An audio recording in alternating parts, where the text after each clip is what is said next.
کوئی بزرگ تھے، ان سے ان کے چاہنے والوں نے سوال کیا کہ فلاں عابد، اس کے بارے میں لوگ کوئی اچھی بات نہیں کرتے، طعنہ زنی کرتے ہیں، ان پہ بات کرتے ہیں، آپ ان کے بارے میں کیا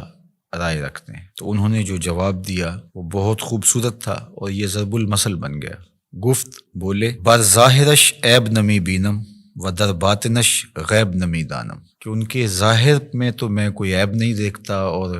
جو ان کا باطن ہے اس کو میں اس لیے نہیں جانتا کہ میں کوئی غیب دان نہیں ہوں کہ میں یہ دعویٰ کروں کہ میں ان کے اندر کو دیکھتا ہوں۔ فرماتے ہیں کہ جس شخص نے پارساؤں والا لباس پہنا ہو تو اس کو تو پارسا ہی سمجھ، چونکہ ظاہر کے مطابق تمہیں گمان رکھنے کا حکم دیا گیا ہے۔ تجھے کھودنے کی، کریدنے کی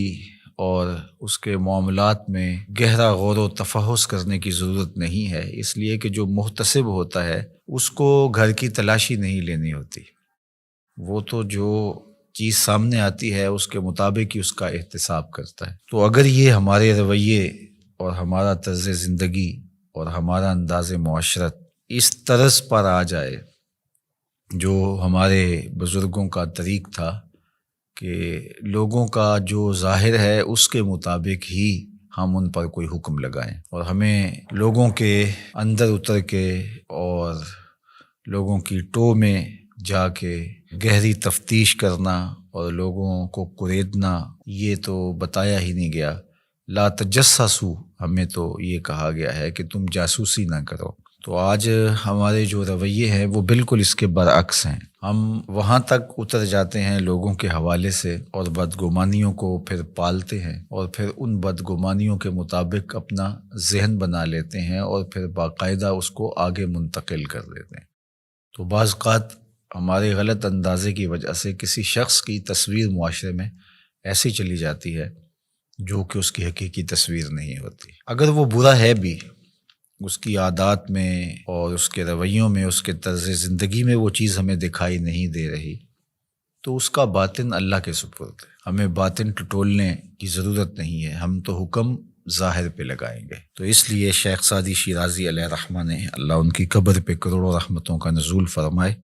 انہوں نے اس حکایت کے اندر بزرگوں کا خوبصورت کردار بیان کیا ہے کہ تم لوگوں کے ظاہر پہ نظر رکھو، اور جو تمہاری رائے ہے وہ ان کے ظاہر کے مطابق ہی ہونی چاہیے، اور ان کو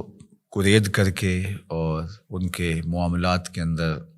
بہت آگے جا کر کے ان کو تلاش کرنے کی کوشش نہ کرو۔ ہمارے صوفیہ نے ایک بڑی خوبصورت بات کی ہے، وہ فرماتے ہیں کہ اگر تمہیں عیب دیکھنے کا شوق آ جائے تو اپنے اندر اتر کے دیکھ لو، کیونکہ تم جو دیکھو گے تمہارا اپنا ضمیر اس کی نفی بھی کر سکے گا اور اس کا اثبات بھی کر سکے گا، اور اگر تمہیں خوبی دیکھنے کا شوق ہے تو وہ دوسروں کے اندر دیکھو، دوسروں کے اندر خوبیاں دیکھو گے تو ان کے بارے میں تمہارا گمان اچھا ہوگا جس سے تم اجر پاؤ گے۔ اپنی خوبیاں دیکھنے لگو گے تو تکبر پیدا ہوگا، ریا پیدا ہوگی، اوروں کی خوبیوں سے ان کے بارے میں حسن ظن پیدا ہوگا جو نیکی ہے۔ تو جب خوبیاں دیکھنا چاہو تو پھر اوروں کی خوبیاں دیکھنے کی کوشش کرو، اور جب عیب ڈھونڈنے کا شوق آ جائے، تمہارے مزاج میں ہے کہ ہم نے کوئی عیب ہی تلاش کرنے ہیں، تو پھر اپنے اندر اتر کے اپنی کوتاہیوں کو، اپنے عیوب کو اور اپنے اندر چھپی ہوئی خباثتوں کو تلاش کرو۔ جب ہم اپنے اوپر غور و تفحص کرنے لگ جائیں گے تو بہت ساری ایسی چیزیں ملیں گی کہ عمومی طور پہ ہماری نظر ان عیوب کی طرف نہیں بھی جاتی ہے، لیکن جب غور و فکر کرنے لگ جائیں گے تو بہت ساری چیزیں کھل کے سامنے آ جائیں گی۔ اللہ تعالیٰ جل شانہ ہمیں توفیقات نصیب فرمائے، ہم خیر کی راہوں پہ رہیں۔